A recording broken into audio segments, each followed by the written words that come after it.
We're watching events out of Austin tonight. A news conference from law enforcement officials is expected at any time. When it happens, we're going to go straight to it.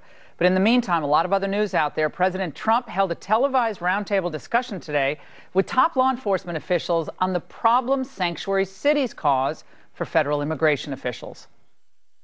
Sanctuary cities release thousands of criminal aliens out of our prisons and jails and back into our communities. They go into those sanctuary cities. When they see them, they go there because they feel they're safe. Democrats' priority is to protect criminals, not to do what's right for our country. Meanwhile, one city in Southern California is fighting back against the state. The Los Alamitos City Council voted 4-1 to exempt itself from California's sanctuary law. Some citizens did object. As I read about ICE rounding up the suspected illegal immigrants with common surnames, many are law-abiding citizens, and it reminds me of Nazi Germany. Let's discuss that with Troy Edgar. He's the mayor of Los Alamitos, and the former DNC Deputy Press Secretary, Jose Aristimuño. Great to see you both.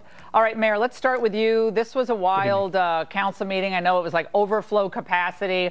People were outside, right, waiting to get in or hear what was happening. Why did you decide to, in your small town at 12,000 people, decide to take a stand against California's sanctuary policies? Look, when that bill was passed at the end of the year in January, when we started to engage this, we needed to do something. I think my Mayor Pro Tem Kusamoto looked at this. We both said, look, enough is enough. We feel that the state of California is out of touch. And most of all, we sworn an oath to be on the city council, basically, that we would honor and focus on the U.S. Constitution. And we think that this law directly conflicts with that. And so for our city, we wanted to make sure that we were focused on the U.S. Constitution. Jose, to you, the news came out today that at least 3 of the individuals who escaped after Mayor Libby Schaaf of Oakland warned the community that ICE was probably going to come and do a raid. At least 3 of these individuals who ICE sought but didn't get have been rearrested. Some of the crimes include robbery and gun crimes, DUI, corporal injury to a spouse, among other things.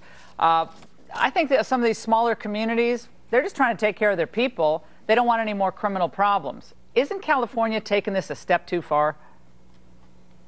Absolutely not, Laura. Look, the reality, small town like Los Alamitos, population of 11,000, which probably has a very small percentage of undocumented folks. I don't know why they did this. I'm a little surprised that they would do something like this. It doesn't make any sense because sanctuary cities, Laura, actually make our cities safer because it allows for the undocumented community to actually communicate and share information with police officers so that they can actually do their job. Police officers are supposed to make sure that cities are safe. They're not meant to be immigration officials. So let me understand the argument. Sanctuary cities are safer because they welcome undocumented immigrants into the city without fear of being caught or reported to authorities, even though among those illegal immigrants are actual felons, violent criminals, domestic batterers, people who commit crimes against children, DUIs.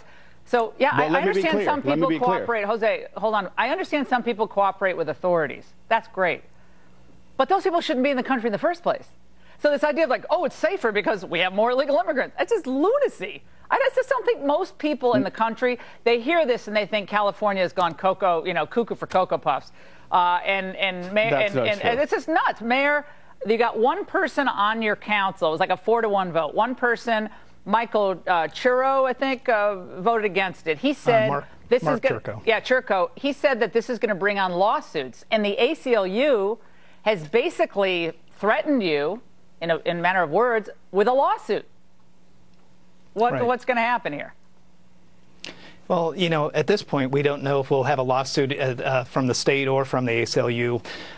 We were really careful on how we went about putting this thing on the agenda. And what's really interesting to me is the ACLU is sitting back, and all we're seeing is scripted discussions. The lady that came into our council chamber last night, generic discussion today on the radio, having some debates with some of the ACLU folks. I really think they thought we would spend a lot of time getting our ordinance nailed down perfectly and then bringing it back in 30, 60, 90 days, be able to get ahead of steam and then come and get ready for the lawsuit. I think right now I'm definitely not encouraging the ACLU to come on and sue us, but I also think that really quick action on behalf of the City Council, I think that's helpful.